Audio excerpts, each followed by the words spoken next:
Welcome to number properties. What you have in front of you is what's going to be a foldable, and we're going to be using this to copy our notes on number properties. So the way this foldable works is you have these little door flaps on the outside. At the end, you're actually going to cut right along here to make the individual little doors, okay? So if you could please flip your paper over. Notice you'll see that there's a line down the center, and fold along the little door lines. Okay, so you're folding along the door line to make the space for your doors. And it should match up pretty closely. The edge of the door line should match up with this middle line as well. Okay, so do the best you can to match those up. And then do the same thing on the other side.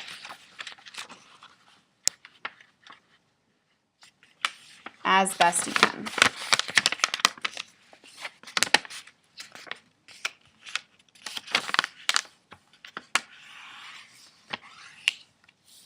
Okay, so here's what we're going to be doing. We're going to be putting our notes in on each side and working from there. So you should be able to kind of see through and see where you should start and stop for each of these. So let's get started. So we're going to start with the commutative property. So one thing to note is that on the outside, so on the back flap of the door, we're going to be putting algebraic expressions to represent each of these, and then we're going to be writing our definitions in the middle. So the first is the commutative property of addition. That's going to go over here. Double check our door. And the commutative property of addition says that changing the order the numbers are added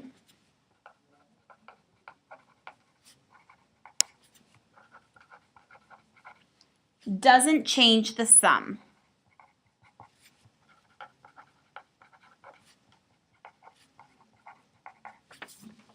If we want to represent that algebraically, we can say that A plus B plus C is the same as C plus A plus B. And what that might look like with some numbers is -5 plus 11 is the same as 11 plus -5.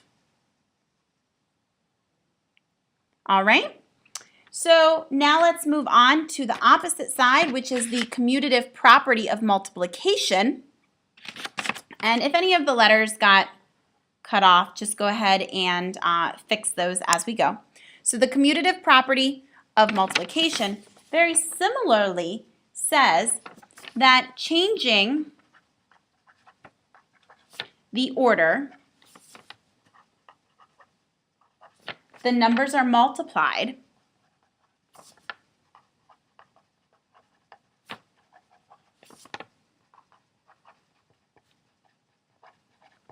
doesn't change the product.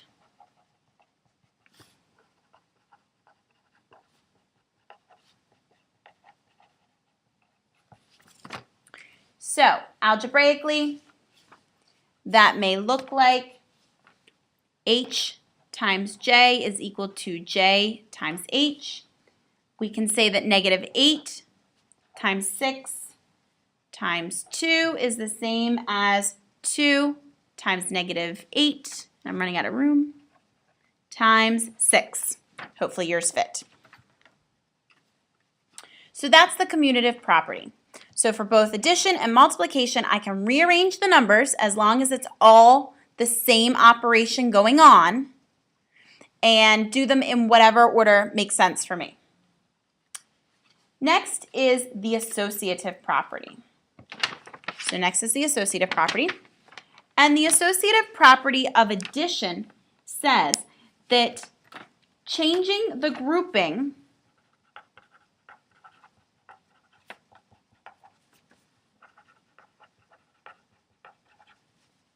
the numbers are added,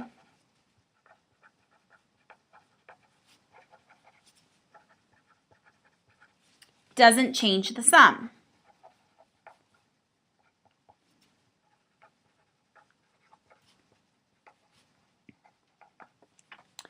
So, algebraically, that looks like A plus B plus C.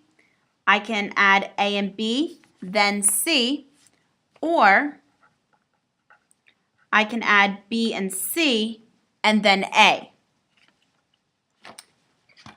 As numbers, I can say 5 plus 2 plus 3, or I can add 2 and 3 first, because those make 5, and then add another 5 to get 10. So I can regroup as is necessary so that it's easier for me to do.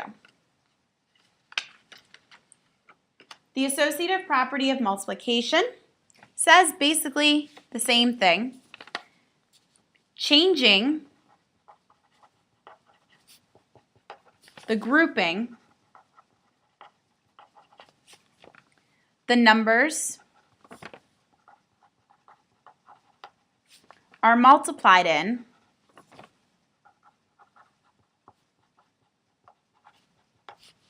doesn't change the product.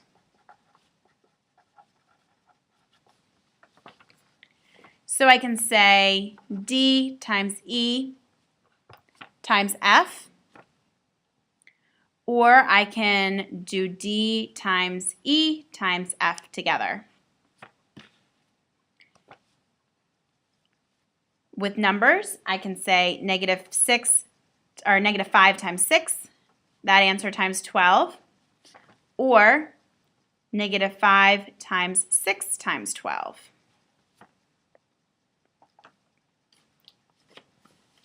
Next is the identity property. And this was used a lot when you were starting to learn your number facts for both multiplication and addition.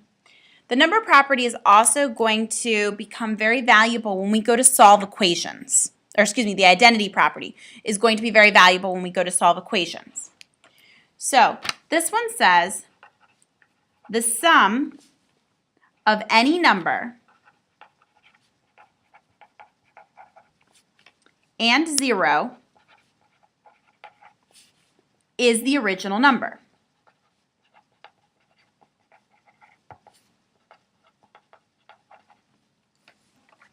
So I can say C plus 0 is going to still equal C if I'm looking at it algebraically. Numerically, I can say 1,234 plus 0 equals 1,234. So what's the identity property for multiplication? Well, that's going to be 1. The product of any number and 1 is the original number.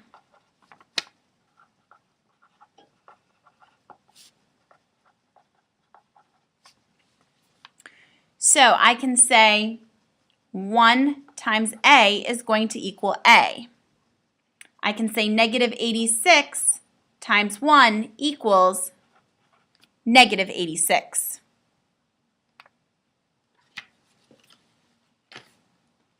Next up are the additive inverse and the multiplicative inverse. Whoops.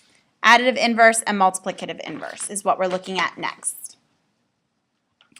So the additive inverse says that a number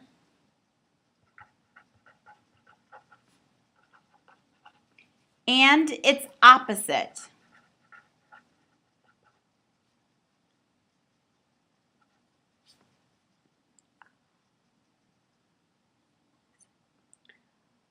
together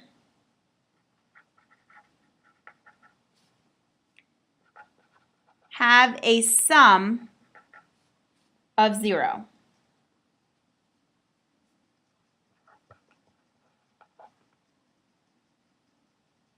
So the additive inverse is, or the opposite, is same digits, different sign, or opposite operation.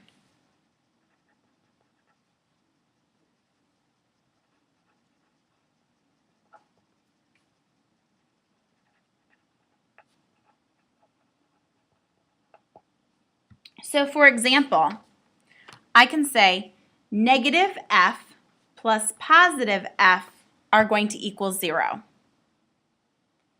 Or negative 6 plus positive 6 equals 0. And we reviewed this when we were looking at integers. A number and its opposite make 0. This is the additive inverse property. And again, this one is also going to come into play when we are solving equations. The multiplicative inverse, and I like this word, multiplicative, because it makes you sound super smart, especially if you go home tonight and tell your parents, today I learned about the multiplicative inverse. And if you say it with a British accent, then you sound really smart. Multiplicative inverse. And then you could talk to your parents in a British accent with the multiplicative inverse, and they're going to just think, wow, you are so smart. What are you learning? So a number and its multiplicative inverse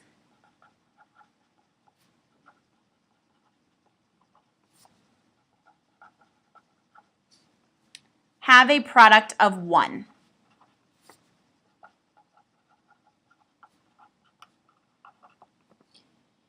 Now, what is a multiplicative inverse, you ask? A multiplicative inverse is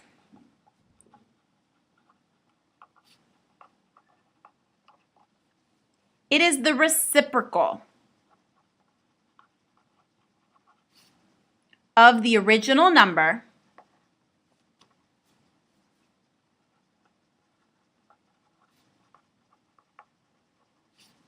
with the same signs.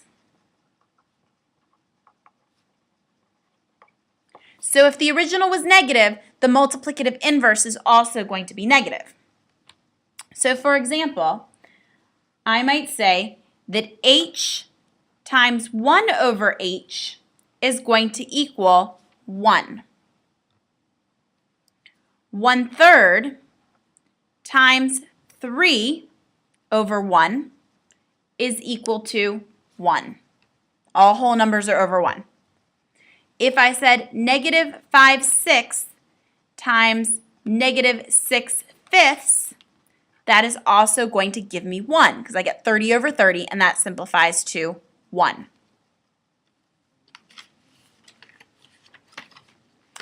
Again, these are important for solving equations.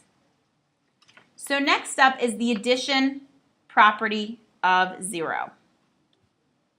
Similar to the identity property. So addition property of 0. Another way of saying the identity property, and this says that adding 0 to any number leaves it unchanged.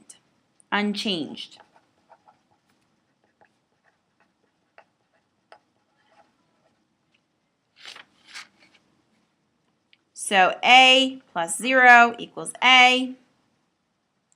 0 plus negative 5 equals negative 5. So that's the addition property of 0. Now, what happens when we multiply a number by 0? The multiplication property of 0 says that multiplying any number by 0 yields or gives you an answer of 0. So c times 0 equals 0.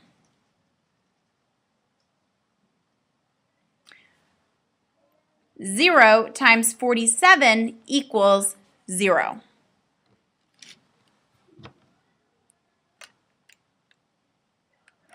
Our final property is the distributive property. This again is very useful when you are using equations. It's also a good way to help be able to do some mental math and break up numbers. So the distributive property says that to multiply a number by a sum, multiply each number inside the parentheses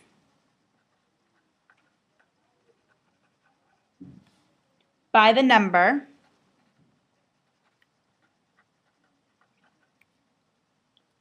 on the outside of the parentheses.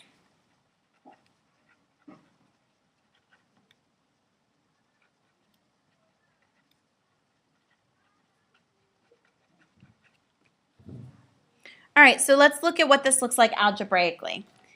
If I have A and I'm multiplying it by B plus C, I'm going to do A times B plus A times C. I sometimes call this shark fin because it kind of, when I draw out my what's going on, kind of looks like a shark fin or like a talon from a bird or a dinosaur or something.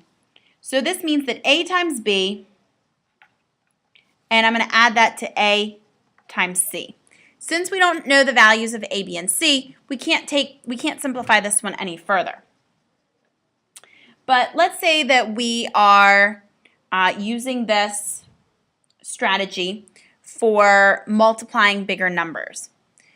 So let's say, for example, that I wanted to multiply 64, and I wanted to multiply 64 by 3, okay? So I can rewrite 64 times 3 as 3 times 60 plus 4. So this strategy is really helpful for doing some mental math. I may not know what this is initially, but I can use some mental math to figure it out because 3 times 60 and 3 times 4 are much simpler to do. So I'm going to say 3 times 60 plus 3 times 4. 3 times 60 gives me 180, and 3 times 4 is 12. Those are much easier to add together, and I can say 180 plus 12 is 192. So this is a strategy that I frequently use in my head when I'm trying to do some quick mental math. There are some other ways that you may see this particular property used. And the first is with a combination of numbers and variables. So let's say I'm going to take 7 and I'm going to multiply it by 2a plus 3. So I can multiply the 7 again by each term. So I can say 7 times 2a plus 7 times 3. 7 times 2a is going to simply give me 14a. 7 times 3 is 21. I can't simplify this any further because I can't combine variables with non-variables if I don't know what the variable represents. So my simplified answer is simply 14a plus 21. This property also does work when done correctly with division. So let's say, for example, I have 18 plus 24 divided by 6. I can take this 6 and distribute it to both the 18 and the 24. So I can say 18 divided by 6 equals 3. 24 divided by 6 equals 4. And then I just need to add these answers together. And 3 plus 4 equals 7. To double check that, 18 plus 24 gives me 42. And 42 divided by 6 would also give me 7. All right, at this point, if you have scissors available, what I would like you to please do is very, very carefully cut along here. But it's actually easier probably if we turn it over and cut. And you're only cutting to the first line. Okay, you're only cutting to the first line. So you're going to cut each of these to the first line. And then once you've cut them all, you can fold them in, and they make a really, really nice study guide. So you can quiz yourself, and you can open the little doors to see if you were correct or not. All right. So please finish filling this in, and then take a look to see what your next steps are.